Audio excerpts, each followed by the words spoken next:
আসসালামু আলাইকুম সম্মানিত খামারি ভাই বোনের আপনাদেরকে RS এগ্রো ফার্মের আরেকটি ভিডিওতে স্বাগত। আজকে যে বিষয়টি নিয়ে আলোচনা করব সেটা হচ্ছে শীতকালীন সময় মাছায় মুরগি পালন পদ্ধতি। অ্যাকচুয়ালি অনেকের এই প্রশ্নটা থাকে, বিশেষ করে যারা নতুন তারা সাধারণত প্রশ্ন করে থাকে যে ভাই মাছায় মুরগি এই শীতে কীভাবে পালবো? কারণ শীতের সময় আপনার ভুসিতে মুরগি পালায় অনেক মানে কঠিন হয়ে যায়। সেক্ষেত্রে মাছায় কীভাবে সম্ভব? এখন দেখেন আমাদের বাংলাদেশের প্রেক্ষাপটে ৩ ধরনের মাছা সাধারণত হয়ে থাকে। একটা মাছা সিস্টেম হচ্ছে আপনি যে ভিডিওটিতে দেখতে পারতেছেন, একটা হচ্ছে পুকুরের উপর মাছা।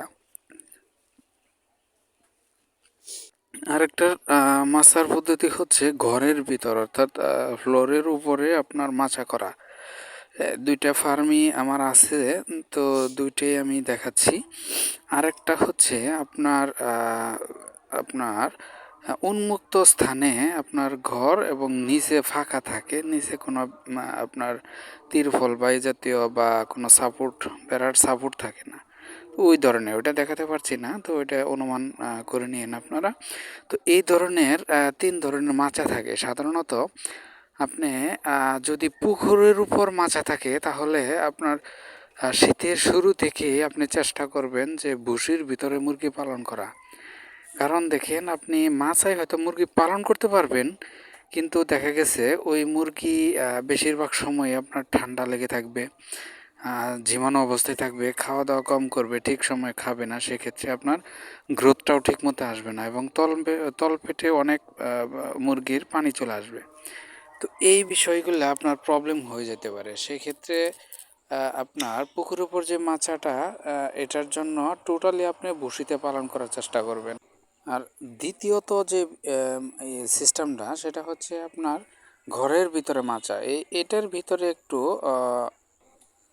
কিছু বলার বিষয় আছে। সেটা হচ্ছে আপনার যদি ঘরের ভিতরে মাচা থাকে সেক্ষেত্রে কিন্তু আপনি বিশেষ করে আপনার শীতকালে আপনি টোটালি মাচার উপরেই লালন পালন করতে পারবেন।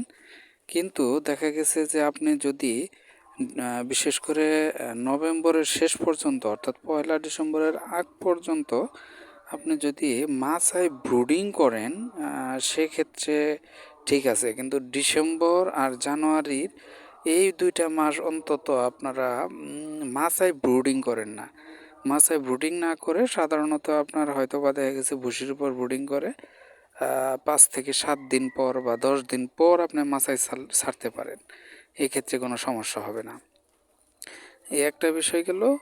আর একটা বিষয় হচ্ছে যেটা আপনার উন্মুক্ত স্থানে যে মাচাটা হয় সাধারণত, এই মাচার ক্ষেত্রে, তো এই মাচার ক্ষেত্রেও আপনি সরাসরি মাচাতে শীতকালীন সময় মুরগি পালন করতে পারবেন না। আপনাকে অবশ্যই বসিতে মুরগি পালন করতে হবে। তো আপনার উন্মুক্ত স্থানে বা আপনার সজমিনে যে মাচাগুলা সেটা এবং কি পুকুরের উপর মাচা, এই ২টা মাচায় আপনার শীতকালীন সময় একটা সীমাবদ্ধতা থাকে যে আপনি বসির উপর মুরগি পালন করতে পারবেন। কিন্তু ঘরের ভিতর, অর্থাৎ ফ্লোরের উপর যেটা মাচা সেটা আপনি সারা বছরই আপনি মাচায় পালন করতে পারেন।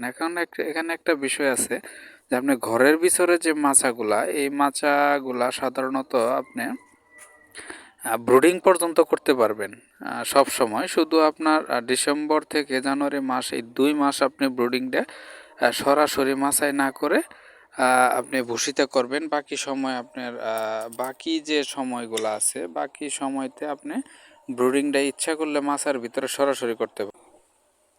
পেপার আপনার মাচার উপর পেপার বিছিয়ে, সরাসরি পেপার বিছিয়ে আপনি ১ দিন বা ১.৫ দিন সময় আপনি পেপারের উপর রাখবেন। তারপর পেপার সরিয়ে ফেলে সরাসরি আপনি মাচায় দিতে পারবেন। কিন্তু মাচায় যখন দিবেন আপনি একটা জিনিস খেয়াল করবেন যে প্লাস্টিকের যে নেটগুলো আছে এগুলা আপনার চেষ্টা করবেন মানে অনেক ব্রুডিং যে এরিয়াটুকু, এই এরিয়াটুকু অনেক গ্যাপটা যেন অনেক ছোটো থাকে, অর্থাৎ 3-4 চেয়েও ছোটো থাকে এরকম, বা 3-4 এই জাতীয় গ্যাপ দিবেন, তাহলে বাচ্চাগুলো আপনার ভিতরে পা এবং কি বাচ্চাগুলা পড়ে যাওয়ার সম্ভাবনা কম থাকবে, এটা খেয়াল রাখবেন। তো এভাবে মুরগি আপনারা সাধারণত বাচ্চা মাচায় যারা মুরগি পালেন আপনারা পালন করতে পারেন, কিন্তু শীতকালীন সময়ে আপনারা কখনো সাহস করেন না। ডিসেম্বর এবং জানুয়ারি মাসটা বিশেষ করে আপনার মাচাতে পালার এটা সাহস আপনারা কেউ করেন না। নভেম্বরের 15 তারিখ থেকে আপনার জানুয়ারির 15 তারিখ পর্যন্ত বা জানুয়ারি ফুল মাস, এই সময়টাকে আপনারা চেষ্টা করবেন যে ভুসির ভিতরে লালন পালন করা। আর ঘরের ভিতরে যে সমস্ত ফার্ম আছে, মাচা আছে, ওগুলো আপনারা ইচ্ছা করলে ভুসিতে করতে মাচাতেই করতে পারেন, তেমন একটা সমস্যা হবে না। হয়তো কিছু লাইট আপনি বাড়িয়ে দিবেন, এ পর্যন্তই। তো এই হচ্ছে আজকের বিষয়, যে অনেকের ধারণা থাকে কিভাবে শুরু করব। অনেকে হয়তো বা চিন্তা করে যে আমি তো নতুন, তো শুরু করব, শুরু করে ধরা খেয়ে বা সমস্যায় ফেস করার চাইতে অন্তত কারো কাছে জানি যে বিষয়গুলো কি কি প্রবলেম ফেস করতে হবে। ওই প্রবলেমগুলো যদি আপনারা সেক্ষেত্রে আগে থেকেই সতর্ক থাকেন, তাহলে হয়তো বড় ধরনের ক্ষতি থেকে আপনারা বেঁচে যাবেন। তার জন্যই মূলত এই ভিডিওটা আমার অভিজ্ঞতা থেকে আমি জানাইলাম। হয়তো অনেকে এর ভিতরে নতুনত্ব বের করতে পারে বা নতুন আইডিয়া দিতে পারে, সেটা আলাদা বিষয়। আমার আইডিয়া আপনাদেরকে শেয়ার করলাম।